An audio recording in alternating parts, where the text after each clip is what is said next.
This is the new iPhone 15 Pro Max, and the new thing that everyone's talking about is this, the USB-C port. There's so many things you can do now, like plugging your phone straight to the TV.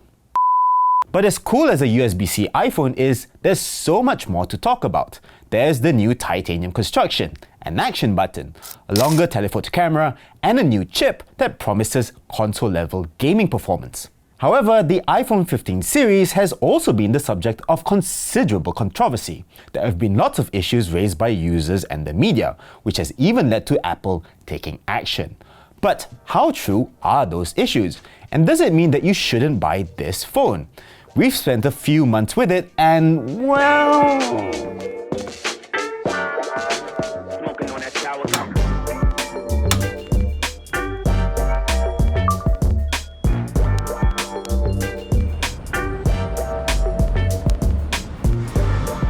In this video, we wanted to answer 7 burning questions. The first, literal burning question is, does the iPhone 15 Pro Max still overheat? What I can tell you is that the iPhone 15 Pro Max does get a bit warm in everyday use, but nothing out of the ordinary. And once you put it in a case, you won't notice it. Most importantly, the 15 Pro Max always feels lightning fast in daily use. I will say that I have run into thermal issues a little more frequently than on other iPhones. I often put my phone on a windscreen holder when I'm driving, and in more than one instance, the 15 Pro Max refused to charge as it simply got too hot just being under the sun. The phone also tends to pause charging when I plug it in right after gaming. Then again, I was playing Resident Evil Village, which pushes the performance of the iPhone 15 Pro Max to its absolute limits. More on that later. Some people have said that the overheating issues are caused by the titanium frame. Titanium doesn't dissipate heat as well as, say, aluminium, and the theory is that this is what's causing the phone to trap heat inside. That might be true, but the stainless steel frames used in previous Pro models were never all that thermally conductive, so it's not like the titanium iPhones are suddenly trapping in so much more heat than before. That said, most of the time, it's a non-issue. The phone does get hot when you're pushing it, but that's the same with previous iPhones. However, there are a few problems when it comes to performance, which we'll get to in a second, and it doesn't fill me with much confidence. The second, slightly related question is, does the iPhone 15 Pro Max really deliver console-like gaming performance? First, a bit of background. The iPhone 15 Pro models get a new A17 Pro chip. This is the first A-series Apple Silicon to get the Pro suffix, which denotes a level of performance beyond even the high standards of past chips. Apple claims this is the first smartphone chip to be built on a 3nm process. But the biggest news here is support for hardware-accelerated ray tracing. It's amazing that such a feature came to an A-series chip first, before the Mac with the new M3 chips. I should point out that at this very moment, there are very few games out there with ray tracing support. Games like War Thunder Mobile offer very basic ray-traced shadows, and even the console-level Resident Evil Village doesn't have that setting available in the iPhone port. That said, there are a few games that have been optimized for the new Pro phones. Genshin Impact now supports the Metal FX upscaler, and it looks stunning. Everything is pin sharp and gorgeous, and when everything is working well, it plays at a glorious 120 frames per second. Another Hoyoverse game, Honkai Star Rail, gets more advanced water particle effects and reflections, which certainly look nice, but these still look like mobile games. Very good looking mobile games, yes, but they haven't suddenly turned into AAA console blockbusters. You know what is a AAA console blockbuster? Resident Evil Village. That's right, we played the new horror game on the iPhone 15 Pro Max, giving us an impressive, if rather scary look at its impressive graphical performance. Village offers a surprising amount of latitude in graphic settings for a mobile game, but it defaults towards the lower end of the scale, outputting only at 720p. Even so, it looks fantastic on the iPhone's relatively small screen. Okay, so the graphics aren't a patch on a proper gaming PC, or even a PS5. But if someone told me a few months ago that this was from a smartphone, I would not have believed you. Plug it up to a monitor or a TV and it's less impressive, with lots of aliasing and blurry textures. You can bump up the resolution and increase the amount of detail and anti-aliasing, but at no point does it rival a purpose-built gaming machine. Dial up the graphics settings and you'll run into another issue. The iPhone 15 Pro Max's thermal performance just isn't up to the task. All too often, the iPhone would stutter and freeze as it heated up, and occasionally, during cutscenes in particular, the game would slow down so much that the audio would go out of sync.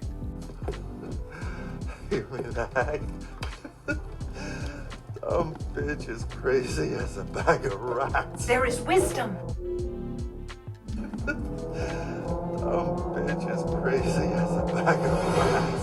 By the way, Resident Evil Village is not the only game suffering from thermal issues.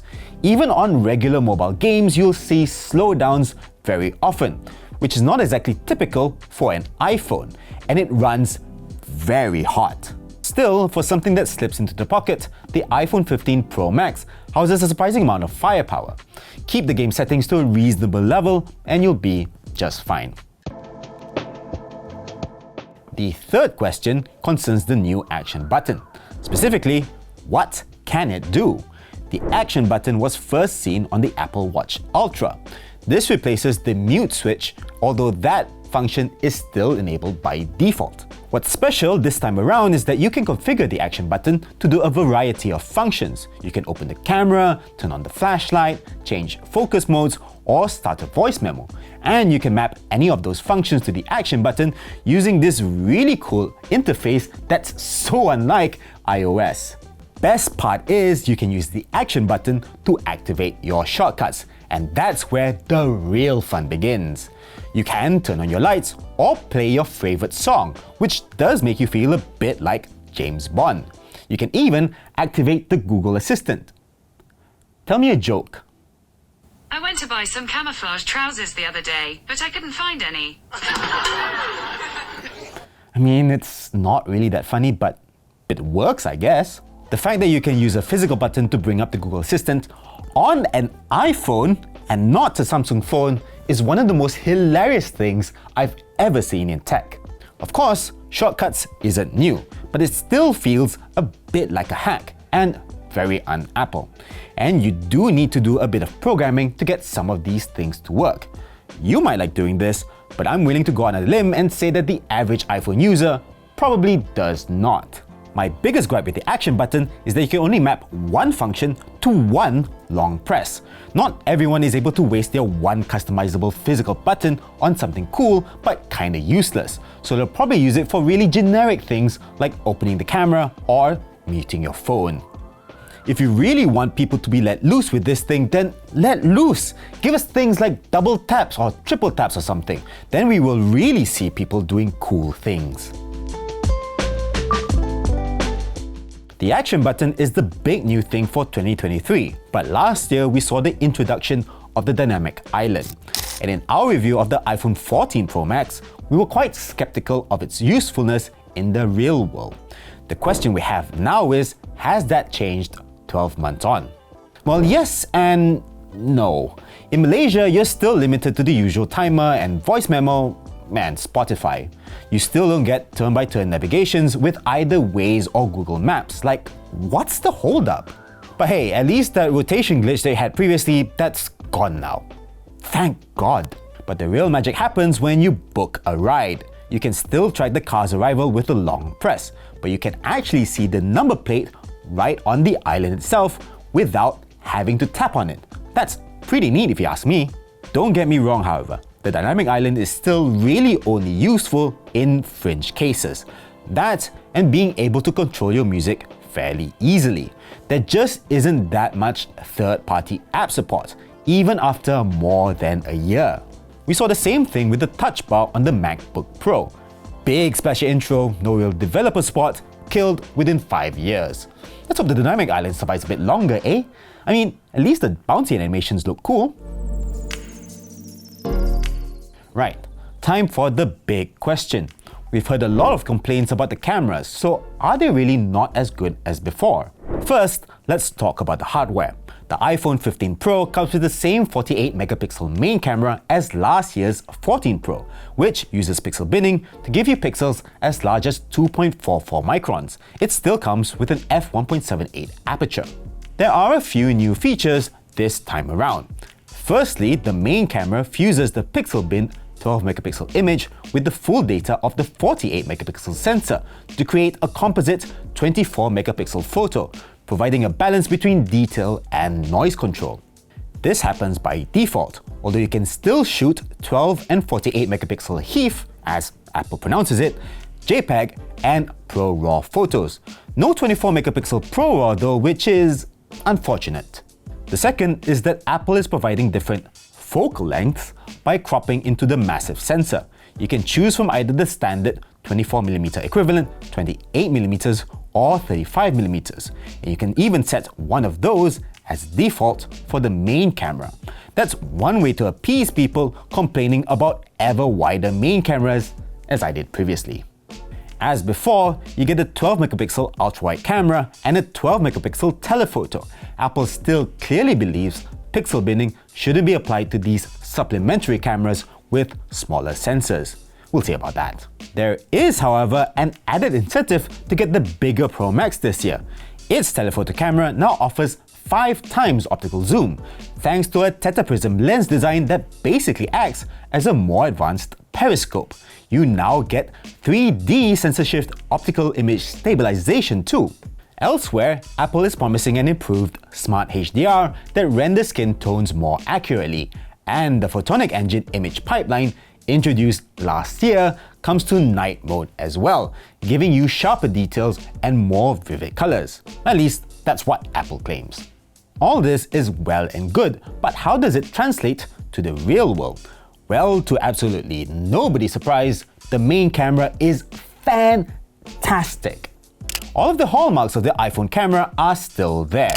There's good dynamic range, you get nice pleasing colors, and the white balance is almost always spot on. But whereas the 14 Pro tended to over-sharpen photos, Apple appears to have toned it down this year, and the new 24 megapixel mode provides a breathtaking level of fine detail. The only thing you have to worry about is that the 12 megapixel photos are more than double the size of their 12 megapixel counterparts, so just be careful not to fill up your phone's storage too quickly. The iPhone 15 Pro Max extends its advantage at nighttime, delivering clean, noise-free photos while still maintaining the detail of the 24 megapixel mode. Only in night mode does the iPhone default back to a 12 megapixel mode, and that's where the excess sharpening starts to show again. More importantly, however, night shots still look like night shots, unlike the overwhelmingly bright photos coming from the Samsung Galaxy S23 Ultra, even though the iPhone's images are still brighter than reality. As before, the ultra-wide camera struggles to keep up in terms of detail and dynamic range, but the colors are mostly consistent, and generally the images are good enough for most situations. It's just that we've seen much better, sharper photos from the likes of the Huawei P60 Pro and even the Oppo Find N3. The iPhone just isn't in the lead anymore. It's the same story with the telephoto camera, but the 5 times optical zoom does provide a lot more useful reach, even if it's now a bit too long for most situations. You can use the 2 times crop feature for a slightly wider view, and it works great in bright sunlight. However, because there's no pixel binning, night photos end up being noisy and lacking in detail. Also, while you can now get up to 25 times digital zoom, I wouldn't use it all too often. The photos are too grainy and indistinct. This isn't like space zoom on the Samsung Galaxy S23 Ultra, which pulls in and sometimes makes up detail like you wouldn't believe. It works at a pinch, but nothing more. Now we come to the bad part of the cameras, and that's selfies. The iPhone 15 Pro Max continues to use a 12 megapixel camera with an f1.9 aperture, so the hardware is the same as last year. But many people have complained about how it handles colors, and in particular, skin tones, especially compared to previous iPhones. Apple has definitely changed something with regards to how the iPhone processes images, especially when it comes to people. Take these photos for instance, taken with the iPhone 15 Pro Max, 14 Plus and 12 Pro. The 15 Pro Max consistently desaturates skin tones as opposed to the 14 Plus and especially the 12 Pro, which made me look positively vibrant in comparison. Apple itself has said that it has revised its Smart HDR to produce more true-to-life skin tones, and I think it's great that it wants to render people more realistically, especially those with darker skin. The company has long been guilty of artificially smoothening and lightening faces, and it's nice to see some actual contrast coming back. The only problem with that is that it appears to be going the other way for people with lighter skin, wiping out the warmer tones and introducing more magenta tones instead. As a result, I look kinda dead. This happens not just with the selfie camera, but with the main camera as well. It's all a bit subjective. My colleague Charles says he prefers the look of the 15 Pro Max because it doesn't make his skin look flat. But most other people in the office don't really like it. What's clear is that the 15 Pro Max's cameras won't flatter you like previous iPhones did, and it's really up to you whether that's a good thing or not. Next up, battery life. Apple is claiming a slight improvement here, promising an extra hour of video playback with the Pro Max at 29 hours, along with the same 25 hours of video streaming and 95 hours of standby time. All-day battery life basically. And while that's largely what I got, it's not quite up to the high standards iPhones usually hit. I got around 5 hours of screen on time, which included lots of social media browsing and a bit of gaming. With more moderate use without gaming, I was getting closer to 6 hours. That's pretty good, but I was getting 6 to 8 hours with the iPhone 14 Pro Max, and this doesn't quite hit that. An hour or two doesn't sound like much, but it could make the difference between the phone lasting more than a day or you needing a charger at the end of day one.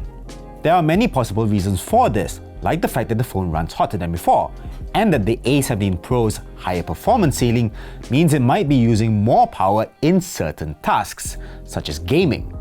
Overall, you can expect the iPhone 15 Pro Max to last about a day and a half of use, but no more than that. One thing I am impressed by is that even after 3 months of daily use, the maximum charging capacity remains rock solid at 100%. That may not seem like something worth shouting about, but the 14 Pro Max's battery health was already starting to deplete while I was using it last year. And as we're starting to find out now, the batteries on all iPhone 14s are degrading pretty quickly. All 5 of our iPhone 14s in the office, a 14 Plus, an iPhone 14 Pro, and 2 14 Pro Maxes are already below 90% health.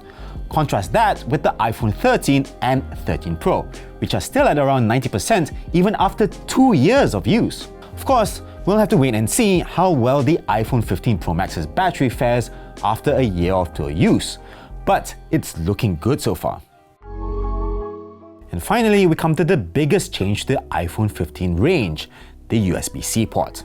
Specifically, just how much you can do with it, and the answer is a whole lot. Of course, you can simply plug it in to charge, but you'll be missing out on lots of cool things. There's all the usual stuff, like connecting a monitor or an external drive. Then there's the stuff that Apple has already mentioned, like reverse wired charging and recording videos directly to an external drive. In fact, recording ProRes videos at 60 FPS requires you to plug in an external drive in the first place. But there are a few lesser known things as well. For example, did you know that you can connect a controller like this DualSense for PS5 and completely bypass the Bluetooth connection? That means you can play games with absolutely zero latency. You can't do that with the S23 Ultra, for example. I must say there are a few problems with that too. Firstly, even after switching to USB-C, the iPhone 15 Pro Max still charges at around 27 watts, which is achingly slow. A full charge still takes nearly 2 hours. An S23 Ultra can accept 45 watts, and that's considered slow in a world where OnePlus and Xiaomi phones can go over 100 watts. Secondly, the iPhone 15 Pro Max is unusually fussy when it comes to recognizing external drives. None of the SSDs we have in this office seem to work with it. And even when it does, like with an SD card plugged into a USB hub, you have to make sure that the cable itself supports USB 3 speeds, lest your 60 FPS ProRes footage ends up stuttering because the phone can't write to the drive fast enough. And thirdly, while the iPhone 15 Pro Max can drive a monitor, it struggles, especially when you're playing games. It just stutters like crazy. That's like the best part of using a monitor. Why claim it can deliver console-like gaming when you can't play games like a console in the first place? Okay, I'm calm. Before we wrap it up, there's one more question. Is the FineWoven case actually as bad as people say it is? For those of you who don't know, FineWoven is Apple's more eco-friendly, high-end fabric alternative to its leather cases. In fact, you can't buy any leather case for the iPhone 15 unless you go aftermarket. First up, I want to say that I'm the best person to test this. I am a slob. I eat snacks while I'm using my phone, and I leave it literally anywhere when I have no free hands, even on the floor. Also, I drop my phone all the time. Now, to its credit, the soft fabric part of the case, the bit everyone keeps complaining about, has held up reasonably well. Yeah, it stains quite easily, but you generally can clean it simply by using a wet tissue and be on your way. And it still feels plush and high quality. And those scuffs that people keep talking about, well, unless you scratch it like a madman, it's not really an issue. This one is scratch-free, and trust me, I don't baby my phone cases. I will say I'm a bit worried about the discoloration around the edges though. It's not a good look. But it's the frame that I really have a problem with. See, the outer part still uses this FineWoven material, but it's a tighter weave, and Apple seems to have applied some coating over it, presumably to make it hardier. The thing is, when you drop a case that's wrapped in fabric, it doesn't dent like leather or plastic or silicone will, it just rips. There's this tear at the bottom of the case that happened when our video head Sophie dropped the phone like 2 days after I got it. That's not even the worst part. This coating I mentioned earlier comes off really easily, even in just normal daily use. It hasn't even been 4 months and this case just looks awful. It's peeling everywhere. If I were to spend 279 ringgit on a case, I'd think long and hard about saving that money and buy something a lot cheaper. I'm feeling really conflicted about this iPhone 15 Pro Max. On the one hand, you have to admire Apple's ambition. Yes, this thing still looks like every other Pro iPhone, but there are a lot of new ideas here. New materials, a whole new chip, lots of new ways of thinking about the iPhone as a smartphone. And when it works, it really works. The A17 Pro chip is really powerful, and you can actually feel it. The main camera is fantastic, the action button is cool, and the USB-C port actually opens up new ways to use your iPhone in ways we never thought possible. But the iPhone 15 Pro Max also has plenty of problems. It still overheats. The battery life isn't as good as it was before, and it's still quite buggy sometimes. In trying to chase all-out performance, Apple seems to have forgotten what makes the iPhone an iPhone. An iPhone is supposed to just work. And when you're spending up to 8,500 ringgit on one of these things, it needs to just work. And quite often, this one doesn't. Don't get me wrong, I really love the things that Apple is trying to do here. I do. But more than any other iPhone, the iPhone 15 Pro Max is little more than a glimpse of how good the next iPhone 16 Pro Max will be. Thank you so much for watching this video of the iPhone 15 Pro Max. I know it's a pretty long one, but I wanted to get everything out of the way so that you know exactly what it is to use this phone. What do you think? Let me know in the comments down below. If you enjoyed this video, give us a thumbs up, subscribe to our YouTube channel, and ring the notifications bell icon so you don't miss any of our future videos. Read all the latest tech news on soyachinchow.com, and you can also find us on Facebook, Instagram, X, and TikTok as well. As always, stay awesome. I'll see you in the next one. Bye bye!